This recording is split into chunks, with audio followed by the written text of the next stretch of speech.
अच्छा बच्चों, कैसे हो? तो बच्चों, आज हम 9th चैप्टर स्टार्ट करते हैं। और 9th चैप्टर के क्वेश्चन से पहले मैं आप लोगों को उसका थोड़ा बेसिक बता देता हूँ कि उसके अंदर जो टर्म हम यूज करेंगे वो सारे टर्म हम पहले पढ़ लेते हैं, ठीक है। तो जैसे बच्चे हमारे पास है कि अगर मान लीजिए कोई बच्चा है, ठीक है, कोई भी चीज़ है, वो कोई एक बच्चा यहाँ पे खड़ा है, क्लियर बच्चे, और यहाँ से ये एक पोल है बच्चा, ठीक है, ये क्या है, एक पोल है, या पोल लगा लीजिए, ट्री लगा लीजिए, कुछ भी है, ये मान लीजिए एक पोल है, ठीक है।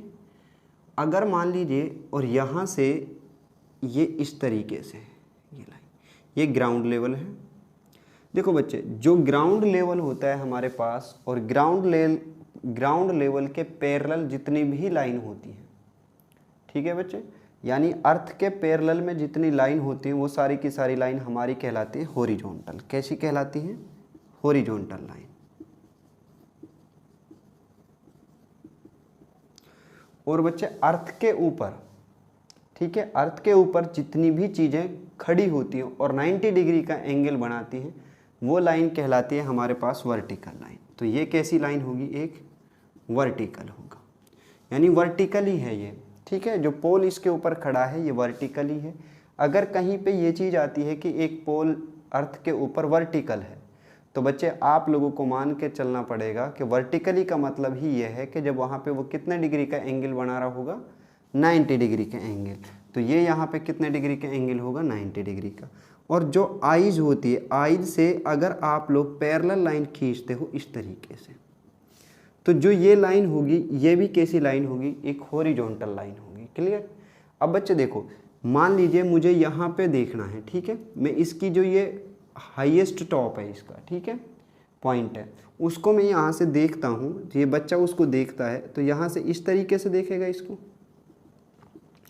जब ये यहाँ से देखता है बच्चे, तो जहाँ से देखता है जो ये लाइन होती है, ये इस लाइन को हम बोलते हैं लाइन ऑफ साइट। क्या बोलते हैं? Line of site. ठीक है बच्चे, हॉरिजॉन्टल लाइन और लाइन ऑफ साइट, ये चीज़ ध्यान से समझना।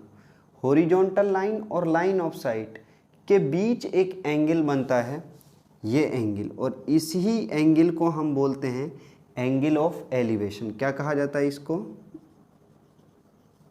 Angle of elevation. ये चीज़ क्लियर? यानी बच्चे, अगर आप लोग किसी चीज़ को अर्थ के ऊपर खड़ा होकर के देखते हो तो आपकी आइज से जो एंगल बन रहा होगा वो कैसा होगा? एंगल ऑफ एलिवेशन होगा।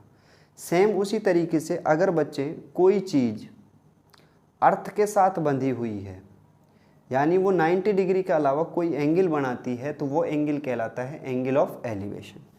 सेम इसी तरीके से बच्चे, अगर हम बात करें कि मान लीजिए ये चीज़ इतनी समझ में आ गई, तो इसके आगे हम चलते हैं थोड़ा।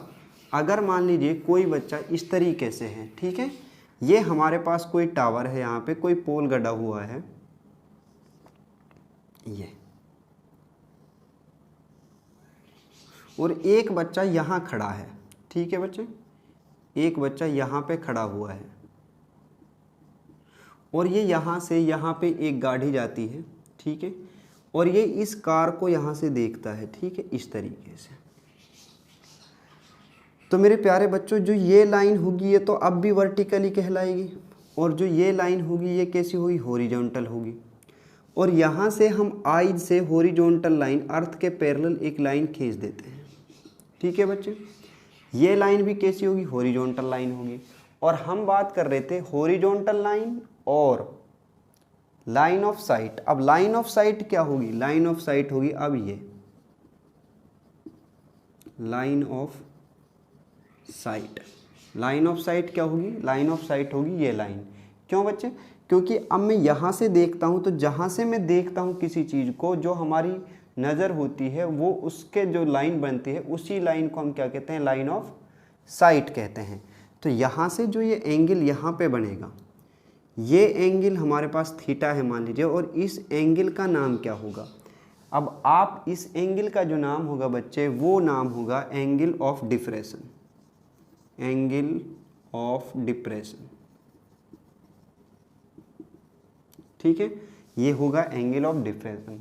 तो बच्चे एंगल ऑफ डिप्रेशन और एंगल ऑफ एलिवेशन, ये दोनों के दोनों जो एंगल होते हैं कैसे होते हैं, इक्वल होते हैं। कैसे होते हैं, इक्वल होते हैं। देखो कैसे इक्वल होते हैं, तो आप लोगों ने 9th क्लास में बच्चे लाइन एंड एंगल का चैप्टर पढ़ा होगा। ये दो पैरेलल लाइन है, ठीक है, इन दो पैरेलल लाइन को ये एक वर्टिकल लाइन क्या कर देती है, सॉरी ये एक ट्रांसवर्जल लाइन क्या करती है, इनको काट देती है।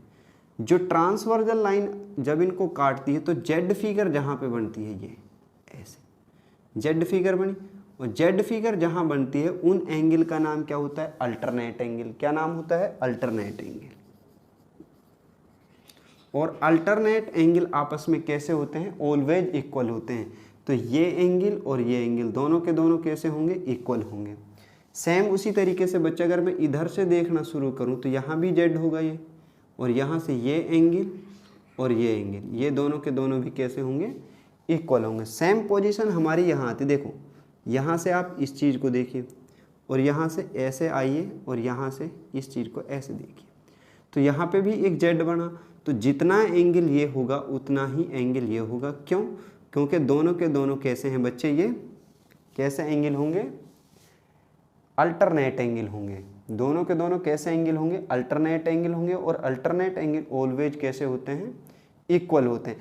अब हमारे पास एक चीज़ आती है कि क्या ये दो लाइन, जो ये लाइन और ये लाइन, दोनों की दोनों लाइन पैरेलल होंगी। बच्चे ये दोनों की दोनों लाइन 100% पैरेलल होंगी। क्यों, क्योंकि जो अर्थ हमारी होती है, जब मैं ऐसे खड़ा रहूँगा तो जो मेरी यहाँ से जो हमारी आँख होती है, यहाँ से हम ऐसे हॉरिजॉन्टल लाइन खींचते हैं। तो जो ये हॉरिजॉन्टल लाइन हम यहाँ से डालते हैं, वो लाइन और अर्थ, ये दोनों की दोनों आपस में ऑलवेज कैसी होती हैं, पैरेलल होती हैं। और हम यहाँ पे ये लाइन जो हम ड्रॉ करते हैं, लाइन होती ही अर्थ के पैरेलल है, यानी जहाँ से हमारे पास जो ग्राउंड लेवल होता है उसके। तो इसीलिए बच्चे ये दोनों की दोनों लाइन पैरेलल होंगी। तो ये लाइन कैसी होगी, फिर ट्रांसवर्जल लाइन होगी।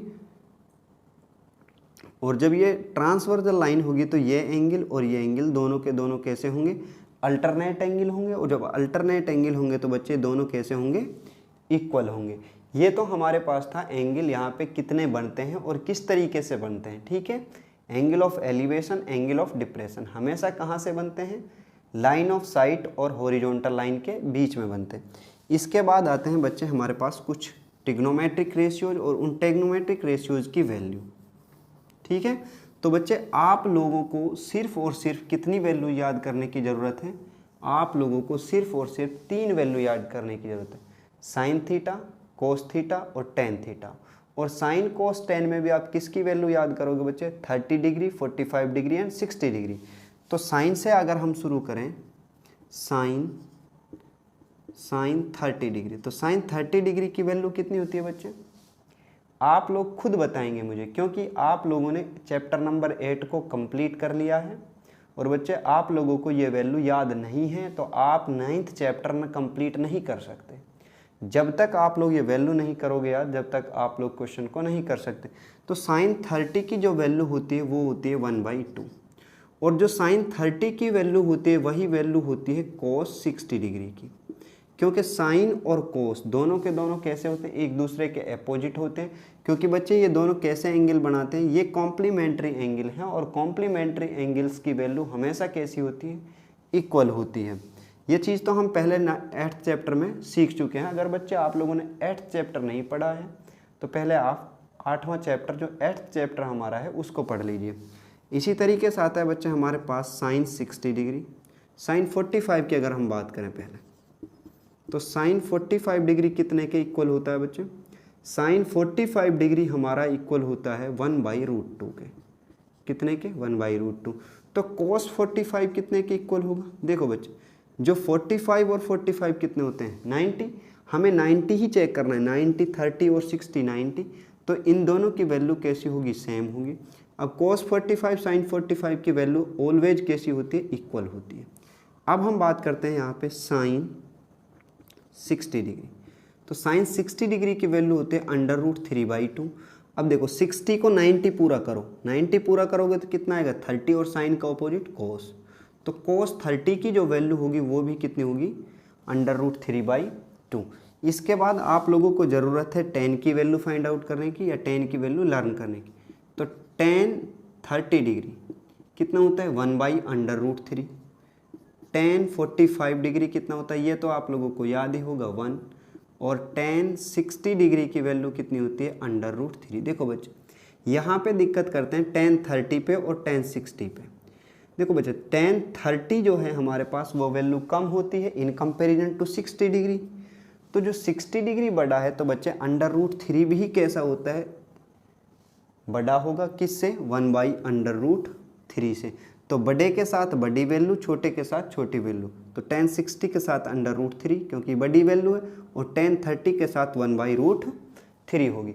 तो ये आप लोग याद रखेंगे बच्चे, और इन्हीं से सारे के सारे क्वेश्चन हम करते हुए चलेंगे। अब देखते हैं हम क्वेश्चन नंबर फर्स्ट को। तो जो पहला हमारे पास क्वेश्चन दिया है क्वेश्चन नंबर फर्स्ट, वो हमने बच्चे आप लोगों के लिए यहाँ पे लिखा हुआ है। और बच्चे आप अपनी बुक लेकर के बैठा करो ताकि आप लोग क्वेश्चन को अच्छे से देख सको। तो क्वेश्चन हमारे लिए दिया है ए सर्कस आर्टिस्ट, एक सर्किस आर्टिस्ट है बच्चे, is climbing a 20 metre long rope, और जो एक 20 मीटर लॉन्ग रोप के ऊपर, रोप क्या होता है बच्चे, जो रस्सी होती है उसको बोलते हैं, ठीक है, लॉन्ग रोप यानी एक 20 मीटर लंबी रस्सी है, ठीक है, which is tightly stretched and tight from top of the vertical pole, और जो एक हमारे पास पोल है उस पोल से क्या किया गया, विच इज टाइटली स्ट्रेच, जो इसको खींच करके बांध दिया गया है, and tied from top of the pole, और किससे, जो पोल हमारा था उस पोल के टॉप से, of the ground pole to the ground, और पोल और ग्राउंड से उसको क्या किया गया, बांधा गया है। Find height of the pole, और मुझे पोल की हाइट बतानी है। If the angle made by the rope, और जो हमारी रस्सी थी वो क्या करती है, एंगल बनाती है विद द ग्राउंड लेवल, किसके साथ, ग्राउंड लेवल के साथ, कितने डिग्री का, 30 डिग्री का। बिल्कुल आसान क्वेश्चन है और एकदम सिंपल क्वेश्चन है। देखो बच्चे कैसे, यहाँ पर आ जाइए। तो ये हमारे पास क्या है, पोल है, और ये हमारे पास क्या थी, रस्सी थी, ठीक है। यहाँ से ये रस्सी जो ग्राउंड लेवल था हमारे पास, ये इस ग्राउंड लेवल से कितने डिग्री का एंगल बनाती है, 30 डिग्री का एंगल बनाती है। और हमसे कहता है कि हमें ये वैल्यू फाइंड आउट करनी है। तो बिल्कुल आसान क्वेश्चन। सबसे पहले आप बच्चे गिवन लिख लीजिए जो दिया है, गिवन। तो हमें गिवन है बच्चे लेंथ ऑफ रोप, ठीक है। तो यहाँ से लेंथ ऑफ रोप कितना है, 20 मीटर। अब बच्चे आप मुझे बताओ ये एंगल ऑफ एलिवेशन होगा या एंगल ऑफ डिप्रेशन होगा। देखो बच्चे जब ग्राउंड लेवल पे कोई एंगल बनेगा तो वो कहलाएगा एंगल ऑफ एलिवेशन। तो ये होगा angle of elevation. Now angle of elevation पूरा लिख लेंगे बच्चे, वो कितना होगा, 30 डिग्री। मुझे फाइंड आउट क्या करना है, length of rope, length of pole, length of pole, ये हमें क्या करनी है बच्चे, फाइंड आउट करनी है। क्लियर। अब देखो यहाँ पे आके आप, हमारे पास दो वैल्यू दी है, एक ये वैल्यू एक ये वैल्यू। अगर बच्चे यहाँ पे एंगल बनता है और ये 90 डिग्री का होगा तो ये जो लाइन होगा ये एक ये एक राइट एंगल ट्राइंगल होगी। ABC क्या होगी, एक राइट एंगल ट्राइंगल होगी। और जब बच्चे ABC राइट एंगल ट्राइंगल है तो यहाँ से आप मुझे बता सकते हो कि ये कैसी लाइन होगी, फिर ये बेस होगा कि परपेंडिकुलर होगा। तो यहाँ पे in right angle triangle ABC, in right angle triangle ABC। देखो बच्चे जो AC होगा ये 90 डिग्री के सामने क्या होता है, हाइपोटेनियस। और जो थीटा होता है हमारे पास, जिस लाइन पे थीटा दिया होता है वो हमारा बेस। इस चीज़ को ध्यान रखो बच्चे, जो एंगल मुझे दिया गया है, जिस लाइन के ऊपर एंगल दिया गया है वो लाइन बेस कहलाती है। और जो एंगल होता है थीटा, इसके सामने की जो लाइन होती है वो परपेंडिकुलर। क्लियर। तो यहाँ से परपेंडिकुलर कितना आया हमारे पास, AB, और AB ही हमारा क्या है, पोल की लेंथ है। क्लियर बच्चे इतनी बात। तो यहाँ से मुझे मिला, अब देखो हमारे पास हाइपोटेनियस मेरे पास है AC और उसकी लेंथ है 20 मीटर। ठीक है बच्चे। AB मेरे पास क्या है, इसका परपेंडिकुलर, यानी परपेंडिकुलर मेरे पास है AB, और इसी की मुझे क्या फाइंड आउट करनी है, लेंथ फाइंड आउट कर। तो बच्चे जो लेंथ आपको दी है वो, और जो लेंथ आपको फाइंड आउट करनी है वो उन दोनों के बीच का क्या फाइंड आउट कर लीजिए आप, रेशियो। रेशियो से मतलब मेरा है कि उन दोनों का जो रिलेशन है, देखो जैसे हाइपोटेनियस है, ये परपेंडिकुलर है, तो हाइपोटेनियस और परपेंडिकुलर ट्रिग्नोमेट्रिक रेशियोज में किस पे आते हैं? देखो बच्चे साइन थीटा, साइन थीटा कितना होता है हमारे पास, हाइपोटेनियस या परपेंडिकुलर, परपेंडिकुलर अपॉन हाइपोटेनियस। और कोसेक थीटा, कोसेक थीटा होता है हमारे पास हाइपोटेनियस अपॉन परपेंडिकुलर। क्लियर? हमें वैल्यू किसकी याद है, साइन थीटा की। तो आप लोग क्या करोगे, वी नो दैट, यहां से we know that sine theta is equal to, sine theta is equal to कितना होता है बच्चे, परपेंडिकुलर अपॉन हाइपोटेनियस। अब देखो थीटा कितना है, यह चीज़ ही तो थीटा होती है, जो एंगल ऑफ एलिवेशन होता है वही थीटा होता है। अब थीटा कितना डिग्री है, 30 डिग्री, तो वैल्यू पुट कर दीजिए यहाँ पे, तो sine 30 degree is equal to perpendicular क्या है मेरे पास, ए बी, हाइपोटेनियस कितना है मेरे पास, ए सी आएगा यहाँ पे। अब यहाँ पे वैल्यू रखो आगे, तो जब आप वैल्यू रखोगे तो साइन 30 की वैल्यू कितनी होती है, अभी मैंने आप लोगों को बताई थी, कितनी होती है साइन 30 की वैल्यू, 1/2 कितनी होती है, 1/2 इज इक्वल टू साइन 30 की जगह कितना जाएगा, 1/2, क्योंकि साइन 30 की वैल्यू कितनी होती है, 1/2। तो यहाँ पे आप चाहो तो लिख सकते हो कि sine 30 degree is equal to 1/2, sine 30 की वैल्यू आ गई। अब ए बी कितना दिया है मुझे, नहीं दिया कुछ भी, तो जो नहीं दिया उसको एज इट इज लिख लीजिए, ए बी। ए सी की वैल्यू कितनी है, 20, तो उसको लिख लीजिए 20। यहाँ से आप लोग क्या करोगे, देखो बच्चे जैसे डिनोमिनेटर दिए हैं दोनों तरफ, तो 2 से ये 20 क्या हो जाएगा, कट जाएगा। क्यों? क्योंकि यहाँ से 20 अगर आप क्रॉस मल्टीप्लाई करोगे इनकी, तो ये 20 कहाँ जाएगा, यहाँ आ जाएगा गुणा में, तो ये आ जाएगा 20/2 is equal to A B, और 2 से इसको काटोगे तो कितना आएगा, 10, तो A B is equal to कितना आया, 10 मीटर, कितना आया, 10 मीटर। तो लिख देंगे hence the length of pole is 10 metre, hence the length of pole is 10 metre. और ये बच्चे हमारे पास बहुत ही इजी क्वेश्चन था, ये पहला क्वेश्चन, इसका फर्स्ट क्वेश्चन कंप्लीट होता है। तो मैं आशा करता हूँ कि आप सभी को ये क्वेश्चन समझ आ गया होगा। तो बच्चे अब हम चलते हैं क्वेश्चन नंबर 2 पर, देखते हैं कि क्वेश्चन नंबर 2 क्या है। हाँ तो बच्चों क्वेश्चन नंबर 2 हमारे पास है, a tree break due to storm, यानी बच्चे एक ट्री था हमारे पास जो क्या हो गया, टूट गया, किसकी वजह से, तूफान की वजह से, आंधी की वजह से। स्टॉर्म होता है बच्चे तूफान या आंधी, स्टॉर्म की वजह से।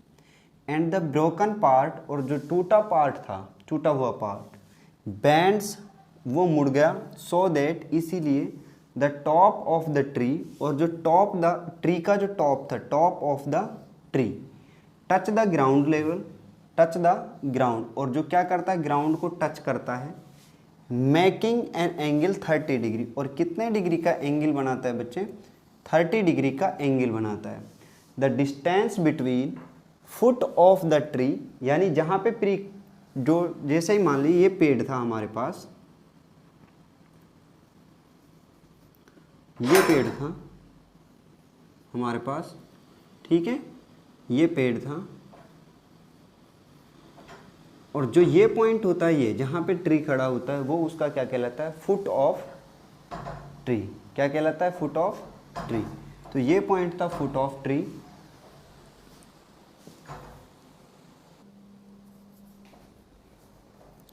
तो बच्चे ये पॉइंट कहलाएगा हमारे पास फुट ऑफ ट्री।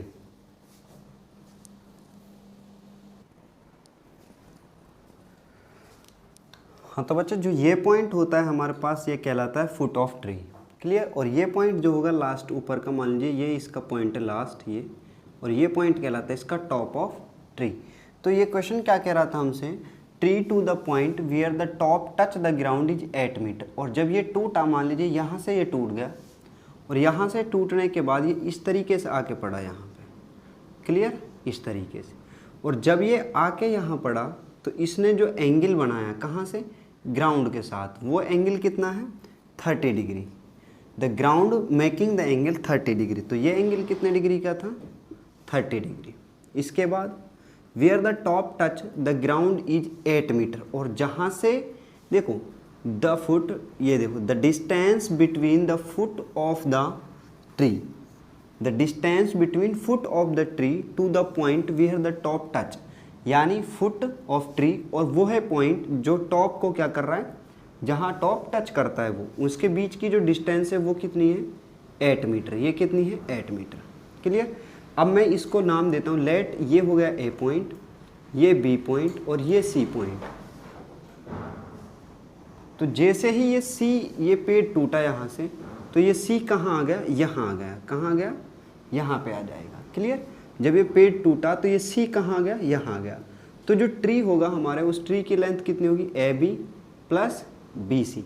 लेकिन मैं किस तरीके से फाइंड आउट करूँगा यहाँ पे, देखो तो पहले तो मुझे ये वाली डिस्टेंस फाइंड आउट करनी होगी, फिर मुझे ये वाली डिस्टेंस फाइंड आउट करनी। अगर मुझे ये दोनों डिस्टेंस मिलती हैं तो मेरे पास क्या होगा, ट्री की डिस्टेंस आ जाएगी।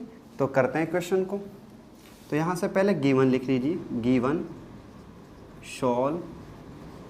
तो गिवन था मेरे पास में द एंगल ऑफ एलिवेशन, ये एंगल ऑफ एलिवेशन होगा। तो यहाँ से मैं लिखता हूँ थीटा इज इक्वल टू कितना है 30 डिग्री, और ए सी यानी distance between foot of tree and touching point is 8 metre. तो यहाँ से हम लिख देते हैं A C is equal to 8 metre. अब इन ये कैसी ट्राइंगल होगी, फिर राइट एंगल ट्राइंगल, क्योंकि ट्री जो होगा वो कितने डिग्री पे खड़ा होगा 90 डिग्री पे। अगर नहीं है तो मान के चलते हैं अगर एंगल नहीं दिया है तो यहाँ पे कितना हो गया, ये 90 डिग्री का, ये 90 डिग्री हो गया। तो इन्हें ट्राइंगल ए बी सी, वैसे अगर मैं इसको नाम दूँ सी डैश तो मान लेंगे हम कि ये पॉइंट क्या होगा, वही होगा। तो ए बी सी, इन्हें ट्राइंगल ए बी सी। जब ए बी सी ट्राइंगल आप लोगे तो ये जो साइड होगी ये क्या कहलाएगा यहाँ से, तो हाइपोटेन्यूस बताइए पहले आप मुझे। 90 डिग्री, 90 डिग्री के जस्ट सामने हाइपोटेन्यूस, हाइपोटेन्यूस कितना होगा बी सी। क्लियर। उसके बाद इसका जो परपेंडिकुलर होगा वो कितना होगा, तो परपेंडिकुलर कितना होगा, यहाँ से ये लाइन परपेंडिकुलर होगी, क्योंकि थीटा के सामने परपेंडिकुलर, जो एंगल मुझे दिया होता है उसके सामने क्या होता है परपेंडिकुलर होता है। तो ए बी ये क्या होगा परपेंडिकुलर ए बी। अब बेस कितना होगा मेरे पास, और बेस होगा मेरे पास ये ए सी, और ए सी की लेंथ मुझे दी है वो कितनी है 8 मीटर। यहाँ पे आप एक चीज़ और लिख सकते हो, let tree height, let height of tree, let height of tree A C. Clear. अब यहाँ से आगे जब आप सॉल्व करोगे इसको तो देखो आप क्या कर लीजिए, एक वो चीज़ लो जिसका आपको पता है और एक वो जिसका नहीं पता, जो निकालनी है मुझे। तो यहाँ पे तो मुझे दोनों ही निकालनी होगी। तो ये हमारे पास हो गया बेस, ये हो गया परपेंडिकुलर। तो cos थीटा कितना होता है यहाँ से, now we know that sine theta is equal to कितना होता है परपेंडिकुलर अपॉन हाइपोटेनियस, और cos theta is equal to कितना होता है बेस अपॉन हाइपोटेनियस। कितना होता है बेस अपॉन हाइपोटेनियस। तो यहाँ से आप जब सॉल्व करोगे इसको तो करिए अब sine 30 degree is equal to, अब परपेंडिकुलर कितना है हमारे पास, इसीलिए बच्चे जब आप वैल्यू रखोगे थीटा की तो परपेंडिकुलर कितना है मेरे पास ए बी।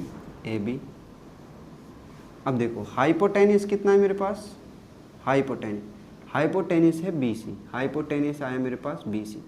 अब देखो ना तो मुझे ए बी की वैल्यू पता, ना किसकी पता बी सी की वैल्यू पता, तो इस चीज़ को तो आप यहीं छोड़ दीजिए एज इट इज। अब आइए cos थीटा के ऊपर, तो cos 30 डिग्री, cos 30 की वैल्यू 30 डिग्री किसके इक्वल होगा बेस अपॉन हाइपोटेनियस। बेस कितना है ए सी, और हाइपोटेनियस कितना है बी सी, हाइपोटेनियस कितना है हमारे पास बी सी, वैल्यू रख दीजिए। अब cos 30 की वैल्यू कितनी होती है, जो sin 60 की होगी, sin 60 की कितनी होती है √3/2।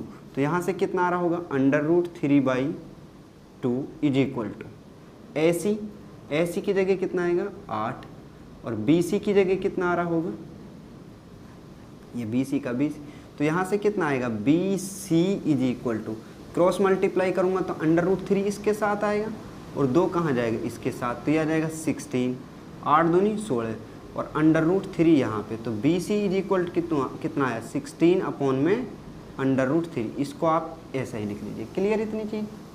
BC कितना आ गया हमारे पास √16/√3।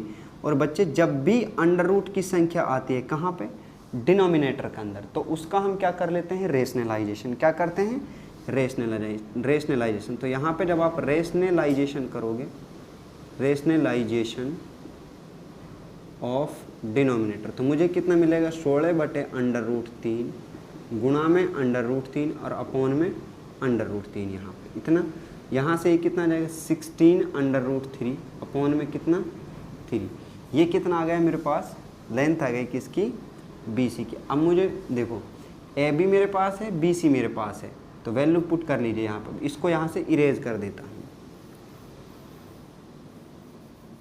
तो ये कितना आया मेरे पास यहाँ से sin 30 डिग्री, तो sin 30 degree is equal to कितना होगा AB की वैल्यू क्या फाइंड आउट करी आप लोगों ने, नहीं की, तो AB की जगह AB। BC की वैल्यू फाइंड आउट करी, कितने आई 16/√3 और अपॉन में 3। sin 30 की वैल्यू कितने थे 1/2 इज इक्वल टू, अब 3 कहाँ चला जाएगा यहाँ ऊपर, तो 3AB अपॉन में 16/√3। देखो बच्चे जब कोई चीज़ अपॉन के भी अपॉन में होती है तो कहाँ चली जाती है ऊपर, और यहाँ से आप क्या करोगे क्रॉस मल्टीप्लाई। जब क्रॉस मल्टीप्लाई करोगे तो कितना आ रहा होगा मेरे पास में 16/√3 बराबर 2 तिया 6AB, और AB की वैल्यू कितनी आई फिर 16/√3 अपॉन में 6। क्लियर, 2 से काट दो, 2 तिया 6 और 2 अट्ठे 16, कितने आ गए 8/√3/3, ये चीज़ आई हमारे पास। लेकिन पेड़ की ऊंचाई कितनी थी पूरी की पूरी, यहाँ पे A, यहाँ B और यहाँ C, तो जो पेड़ हमारे पास था वो था AC। ठीक है, hence the length of tree, इधर से बच्चे मैं इसको इरेज कर देता हूँ, यहाँ पे ऊपर से क्वेश्चन मिटा देते हैं ये।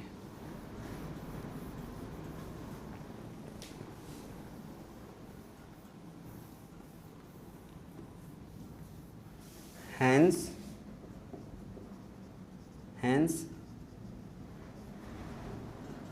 Length of tree, length of tree कितनी थी AC, और AC किसके इक्वल है AB plus BC is equal to AB plus BC।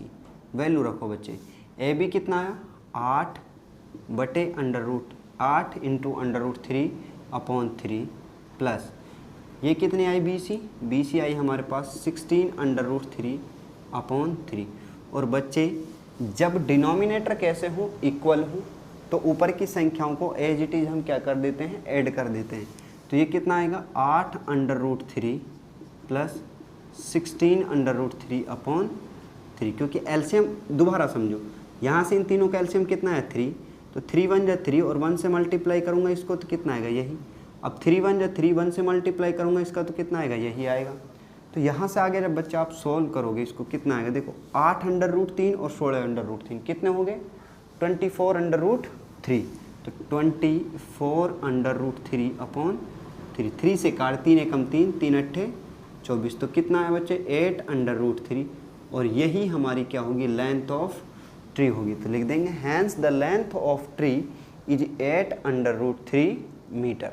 तो बच्चे ये जो क्वेश्चन था ये वेरी इंपॉर्टेंट क्वेश्चन है, ये कई बार एग्जाम में आया हुआ है। HBSC में तो बच्चे ये लास्ट ईयर भी आया था। ठीक है, लास्ट ईयर भी HBSC के एग्ज़ाम में ये क्वेश्चन आया था एक सेट के अंदर, और बच्चे ये हर एग्ज़ाम में हर उसके 10th क्लास के, चाहे वो UP बोर्ड हो, चाहे वो CBSE हो, चाहे वो HBSC हो, चाहे वो RBSC हो, किसी न किसी बोर्ड के अंदर किसी न किसी सेट में ये हर साल आता है ये क्वेश्चन। ये एक अच्छा क्वेश्चन है, तो इसको आप बहुत अच्छे से करिए। ठीक है, एक बार में समझ नहीं आए तो बच्चे 2 बार देखिए वीडियो को। ठीक है, तो बच्चे आज हम इतना पढ़ते हैं, फिर आगे मिलते हैं आप लोगों से क्वेश्चन नंबर 3 के साथ में।